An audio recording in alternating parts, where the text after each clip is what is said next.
I'm alone and look at me. There's nobody around me. Nobody likes me, man. It is what it is. Sometimes in life, people are not going to be around you to motivate you. They're not going to be around you to push you, to celebrate you, to applaud you. You got to do it on your own. That's what I'm doing right now. This is what hard feels like. Did you expect it not to be hard? Did you expect this thing that you're trying to achieve not to be difficult? Every other person feels the exact same way. They also feel the hunger. They also feel the fatigue. They also feel double-digit testosterone level and the lack of motivation and the I've got to keep the business going and I've got to keep the relationship steady and I've got to do the rest of it. Every other person that you're competing with also feels this. Fear. Fear keeps a lot of them from being successful. It keeps you making excuses for yourself. Fear lives one place and one place only, and that's in your mind. Martin Luther King had a dream. Don't let fear yours up. Let the fear of regret fuel you to take action. Today. Now. The fear is never reaching your potential. That's it. That always falling short, always quitting before you're done, always procrastinating, always not doing the right thing. And then one day you're an old man. Yep. And you look back and go, God, I could have been great. Yep. I could have been great. Get the coffee, make the pancakes, kiss the girl, kiss the kids. You wake up, right to work. Set up a schedule and just do the work. You wake up one day, you feel this way. You wake up the next day, you feel another way. And it's just not helpful to base your structure or your goal on how you feel. Whenever I get to a low point where I think, why do I even bother? I just remind myself, this is where most people stop, and this is why they don't win. And this relates to another one, which is a reminder for the gladiators in the arena who feel beat up and scarred with no hope in sight. Building a business is hard. Hard feels shitty. This is what hard feels like.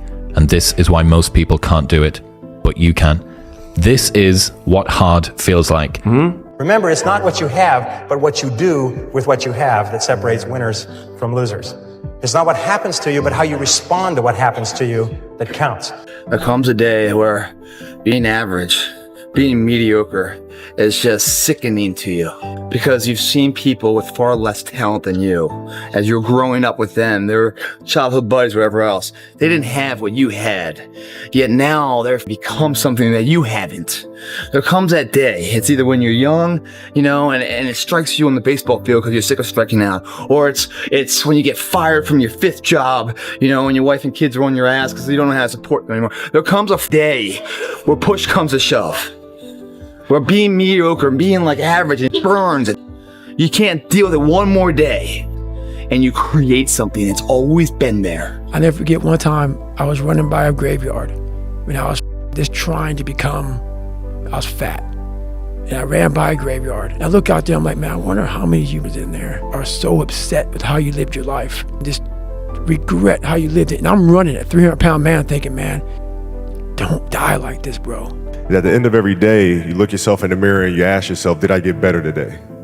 If the answer is yes, and you do that for 5 years, 10 years, 15 years, how much better are you going to be? It's 2 a.m. right now.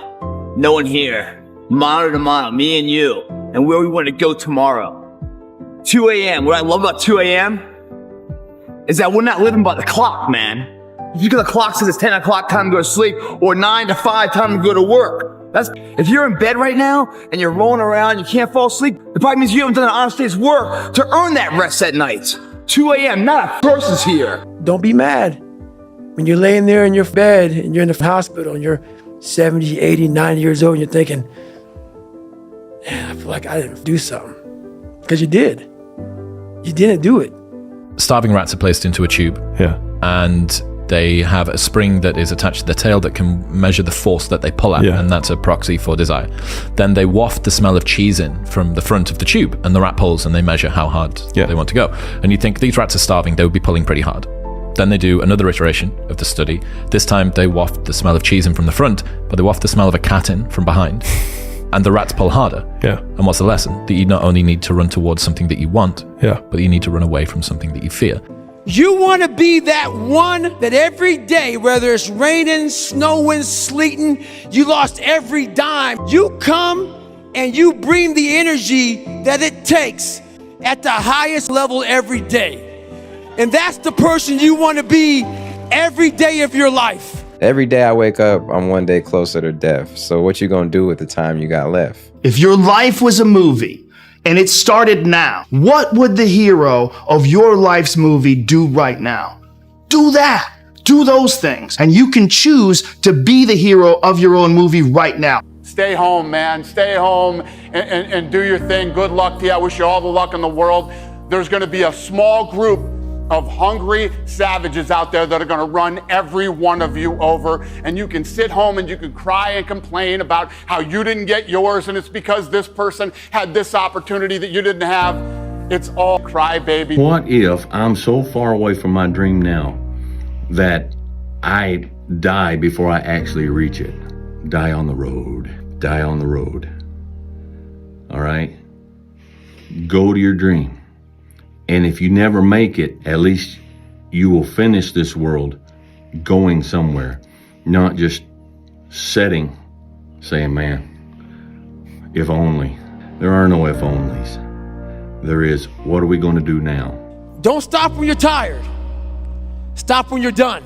What would have to happen by the end of 2026 for me to look back on 2026 and consider it a success?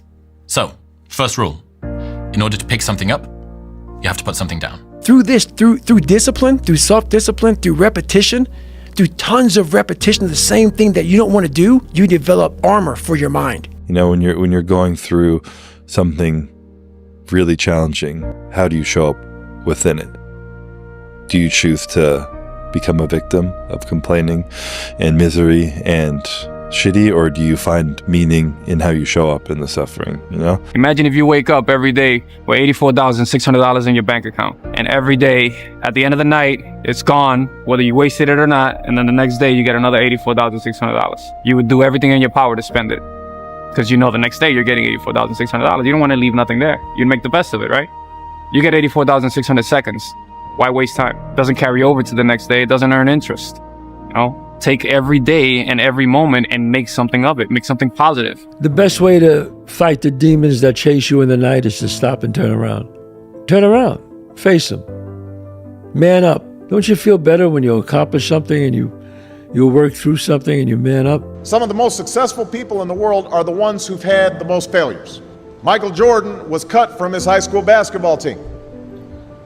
He lost hundreds of games and missed thousands of shots during his career. But he once said, I have failed over and over and over again in my life, and that's why I succeed. When you're suffering, you give up on the very things that you wanted the most. When I was going through pararescue, I wanted to be a pararescueman so bad, but that water haunted me. So when the suffering got too much, my dream died. And pretty much I almost died with it. When I was in college, drinking, partying, doing all the things and being like, you know what, I'm going to stop this. When my friends go out, I'm going to go to sleep. I'm going to wake up early. I'm going to go to the gym.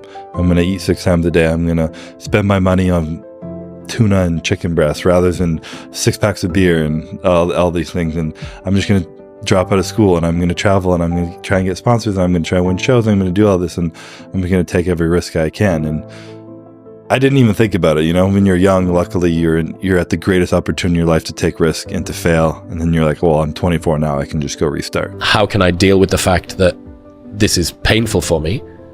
And the answer is, the fact that it is painful is the reason that it's working. Yeah. Like, if it wasn't you stepping out, everybody else that has to try and step out into this new life faces this same thing too. Mm-hmm. Every single person does. That's why most people don't do it. Yeah. Like, this is what hard feels like, and this is why most people don't win. Mm-hmm. So continuing to push through and almost seeing that level of discomfort as a signal, it's like a way marker that's been planted in the ground. Yes, more this way. Mm-hmm. Because if it was all just super easy, well, how are you going to get anything different to what everybody else has got if you do the same thing that everybody else does? Yeah. And one of the best selectors for people not doing a thing is discomfort. So the route that has a lot of discomfort down it, usually on the other side of that, ends up with something which is valuable. Everybody gets one chance to do something great. Most people never take the chance, either because they're too scared or they don't recognize it when it spits on their shoes. This is your big chance. You shouldn't let it go by. You remember when you busted the guts out of the ball the other day? Someone's telling you something, kid. And if I was you, I'd listen. get serious. That's number one. I don't know any substitute for that. You don't have to tell anybody you're going to the gym, just go. You don't have to tell anybody you're starting that business, just start. Once you learn how to work, the work itself is self-reinforcing and you enjoy it. It's everything else that you didn't know you were going to have to sacrifice so that you could get back to working. Life isn't fair at all. At all. So what are you gonna do about it? I knew that no one was coming back to help me. No one was gonna miracle me to be somebody special. My dad, my mom, all my situations were on me now, and solely on me. Man can't find a deep sense of meaning. They distract themselves with pleasure. Most of us, we live in a box, and we don't want to go outside that box at all, ever. Outside that box is all these possibilities of life. What we do is we shackle our mind. We are a prisoner in our own mind that this is all I can do. This is all I'm good at. And we take away the possibilities of you could be this, you could be that, you could be all these things. And I never thought at 300 pounds I could be a Navy SEAL. That's how I live my life. I now know that there is no cap on the human mind. There's no cap. We cap it ourselves. When you have fear, that's a good sign. Nothing grows in the comfort zone. Remember that, folks. Nothing. The more comfortable you are, the more you're probably not growing. There's consequences that you pay to constantly seeking comfort and avoiding discomfort and avoiding hard work. And those consequences are you're never going to feel self-realized. You're never going to feel like you accomplished anything. You're never going to have this feeling of understanding that difficulty and struggle and the ability to push through that is a muscle, and you develop that muscle by doing it. And once you do, you develop a lot of self-satisfaction, and you develop peace of mind, and you understand that you can overcome obstacles. If you don't have to overcome obstacles, you never know whether or not you can. Imagine that if you were to go a mile or less, you would walk it. Paradoxically, you would go 2 miles quicker than you would go 1 mile. And if you were to go more than a mile, you would drive it. So for instance, the friend that should leave his job, but it's just about passable, his boss isn't that much of a dick, maybe the benefits are okay or whatever. The person that stays in an apartment that's got some mold on the ceiling, but it's not too much mold and whatever. All of these people would be better off if their situations were worse, because it would galvanize them into actually doing something. If things are good, great, no problem. If things are bad, great, activation energy to go and make them good. If things are just about passable, you end up being comfortably numb. You were there. You know this. There was no one there to pick up the rucksack, to pick up the boat, to pick up the log, to go in there. It was you. It was you. There was no pat on the back at 300, at 275, at 250, at 220. No, that was you. Well, Confucius had a great saying that, every man has 2 lives. And the second starts when he realizes he has just one. Your time is limited, so don't waste it living someone else's life. Don't be trapped by dogma, which is living with the results of other people's thinking. Don't let the noise of others' opinions drown out your own inner voice. And most important, have the courage to follow your heart and intuition. They somehow already know what you truly want to become. I was the lowest form on earth. No talent, no ability to learn, and I literally know what it is to be rock bottom and to build that up. People are time wasters, and the great majority of people have no goals, they have no priorities, they have no plans, they have no concern about becoming successful, and they think that you're the same. They think because their time isn't worth anything, that your time isn't worth anything also. Compare yourself to who you were yesterday, not to who someone else is today. Yes. Because you need to have a hierarchy of improvement. You need to be aiming for something, and that means you're going to be lesser than people who've already attained along that dimension. Yes. And that can give rise to envy. So the question is, who should you defeat in the final analysis? And the answer is, you should defeat your former self. How I'm able to just extract dopamine, the good dopamine, whenever I want. Man, I've trained 99% of my life alone. No one pat me on the back. I did all of the work alone. And while I'm still hard on myself, I know what I did. Well, personal responsibility is to compete with yourself, is to be slightly better than yourself the next day. Yes. And better in some way that you can actually manage. And that's humility. It's right. Like, well, I'm a flawed person. I've got all my problems. Could I be as good as person X? It's like not the right question. The right question is, could you be slightly better tomorrow than your currently flawed self?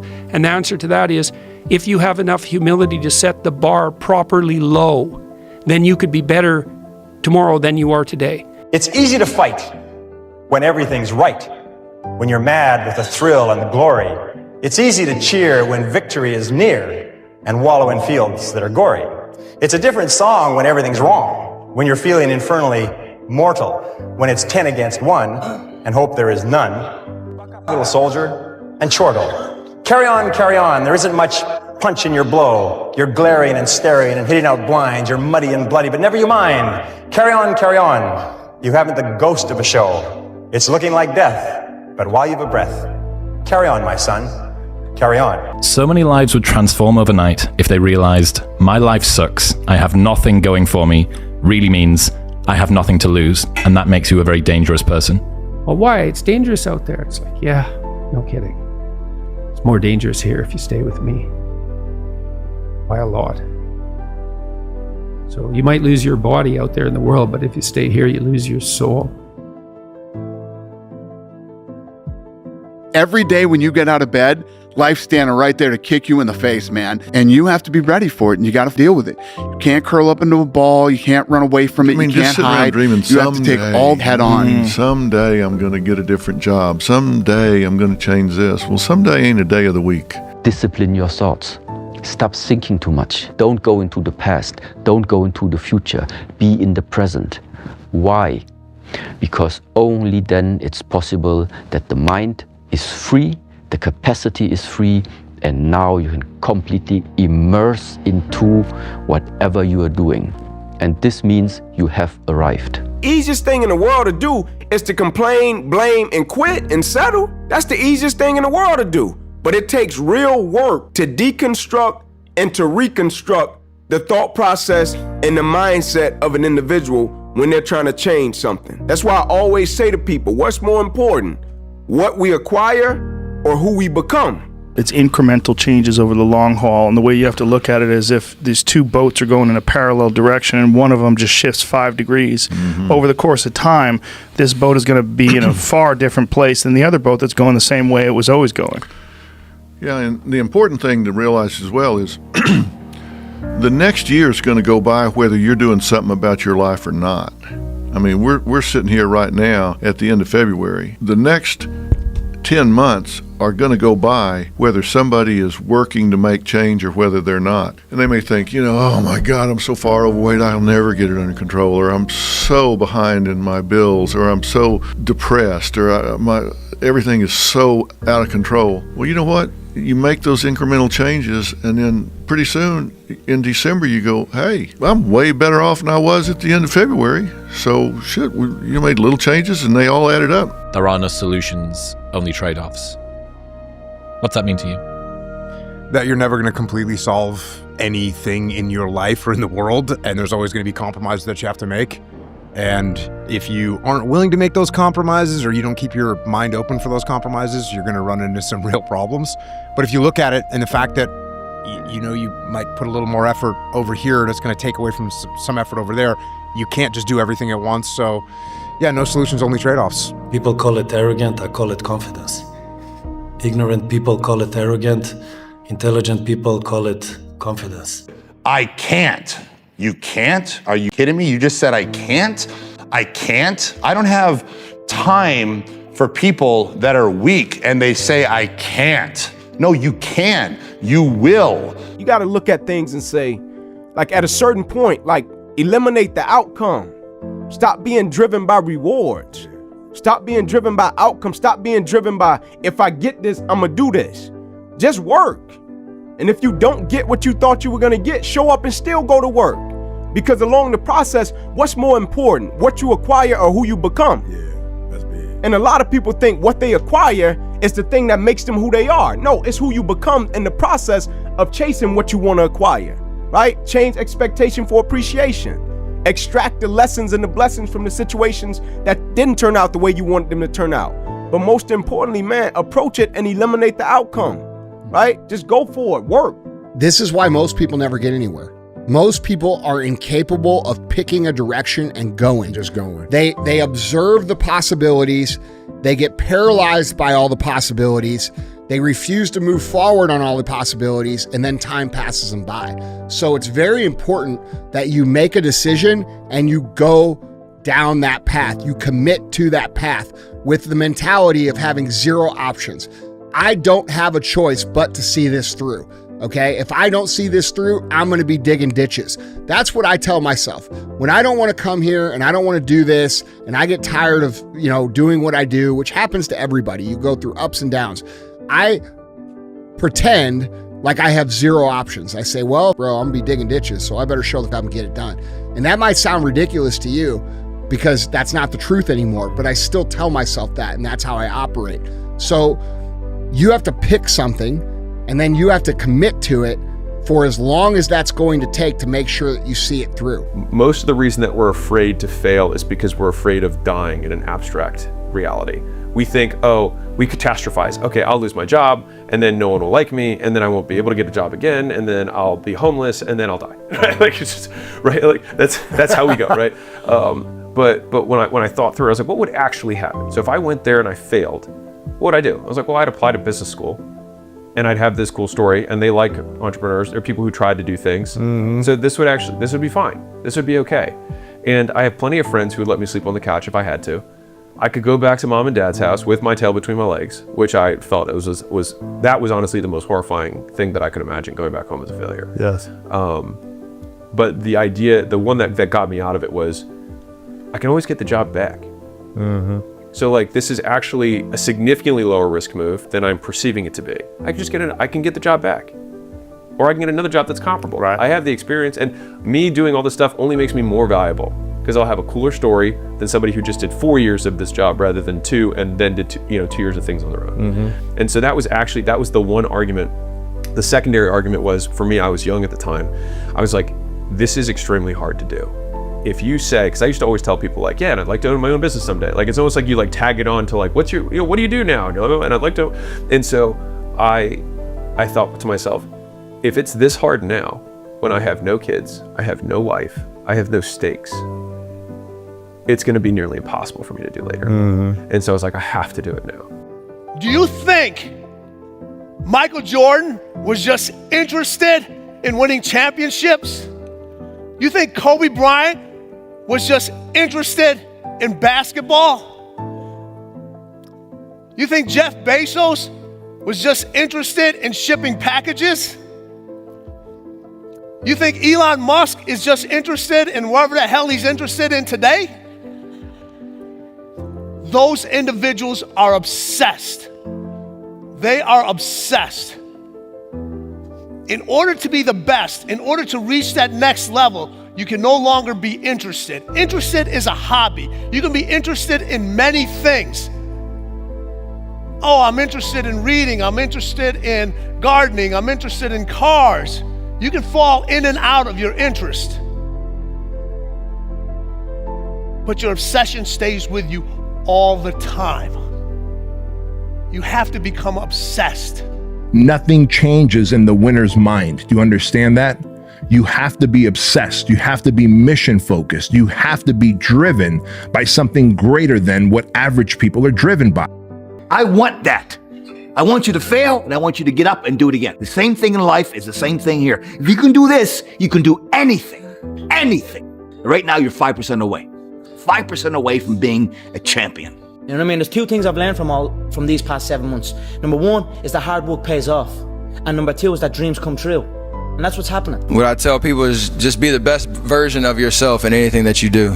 You don't have to live anybody else's story. Sometimes people make it seem like you have to have certain prerequisites or a crazy life story in order to be successful in this world. The truth is you really don't. It doesn't matter where you come from, what you have or don't have, what you lack, what you have too much of, but all you need to have is faith in God, an undying passion for what you do, or what you choose to do in this life, and a relentless drive and the will to do whatever it takes to be successful and whatever you put your mind to. Make sure you live in the moment and work your butt off every single day. That you decide, hey, look here, I'm going to move in this direction. I'm not going to allow anything to stop me from doing what I want to do. And if you're not strong mentally and you have no willpower, you're going to continue falling back in this hole versus the man that sits back and goes, all right, this is why I cuss, because this is what is in me. This is what it took for me to be me. Sorry. It didn't take, hey, okay, we're going to do this today. No, this really sucks. this is real, dude. This is real. And every day, I'm setback. So this is what I would tell your boy. This is exactly what I tell him. Every day you wake up, you're gonna probably be set back for the first 4 weeks before you lose significant weight, because of the mind's gonna be the whole time. There's no dopamine. There's no dopamine in there at 300 pounds. You got nothing. Your hormones are shot. You have to envision something that is more powerful than you. Something has to get you out of bed. That success and achievement come from overcoming adversity, and that team accomplishment far exceeds anyone's individual goals. You're going to lose sleep. You'll doubt whether it'll work. You'll stress to make ends meet. You won't finish your to-do list. You'll wonder whether you made the right call and have no way to know for years. This is what hard feels like, and that's okay. Everything worth doing is hard, and the more worth doing it is, the harder it is. The greater the payoff, the greater the hardship. If it's hard, good. It means no one else will do it. More for you. What is making you a quitter? What is making you a weak man? What is making you afraid? And so that's why I kept on quitting and going back to start, or not knowing how to get through hard times. And that's why I always tell people, I'm not a theorist. I didn't study, I didn't study a book. I literally put myself in a fire repeatedly, like a sword. You put a sword in a fire repeatedly and repeatedly. If you keep on doing that, you're gonna get a nice sword. And then you keep on beating it. You gotta beat it. And that's what I am. Yeah. I became that. I said, okay, we can't quit. We got to figure out why you are this. Why are you this, man? What is wrong with you? What's going on here? So I kept on putting the sword back in the daggone fire, and I just beat it harder. And I beat it harder. Before I knew it, I started realizing, all right, man, the brain is starting to get hard. The brain is starting to get hard. I'm no longer a theorist. I'm now a practitioner. Right, when we criticize ourselves, we think we're in control. We think we know everything. We think we're correcting ourselves. What we don't realize is we're actually sabotaging ourselves. Everyone who's competent is desperate for competent people. And if you go and show yourself as competent, there'll be a trial period. But if you go show yourself as competent, all sorts of doors you didn't even know were there will start opening like mad. Unless you purposefully inject novelty, and this is one of the sort of ruthless double-edged swords to routine, which is a lot of the gains in life are to be made through being structured and routinized. When something appears to be like a short-term friend, it's usually a long-term enemy. Like when when you choose easy today, you choose hard tomorrow, and there's always a trade-off. Right. We know that discipline is what we need, and yet, even with that, even though everybody knows discipline is what we need, it can still be difficult for people to process. People think that discipline is when you want to do a thing or feel like you're going to do a thing, but doing the thing in spite of not wanting to do the thing is discipline. That is what discipline is. Yeah. If you want to do the thing, it doesn't take any discipline to do it. Did it take discipline to eat the cheesecake? No. It took discipline to not eat the cheesecake, because you have to force yourself to do the thing that you do not want to do. That is what discipline is. He's got the same thing around bravery. It says doing the thing in spite of not wanting to do the thing, in spite of being scared, is what bravery is. If you're not scared, there's no such thing as bravery. There you go. This, man, the purpose, we're all looking for this golden purpose. Is it this? Is it that? Is it making money? Is it my family? The purpose is you. We forget that. Every day I wake up and I don't want to do something. I'm like, okay, man, do you want to be here today? Do you want to feel like do you want to walk around all day knowing that you could, but you didn't? I will do what is required. This work needs doing. And there's just no way around it. And it's just looking at the face of the work, and it's like smiling back at me like, no one else is going to do it.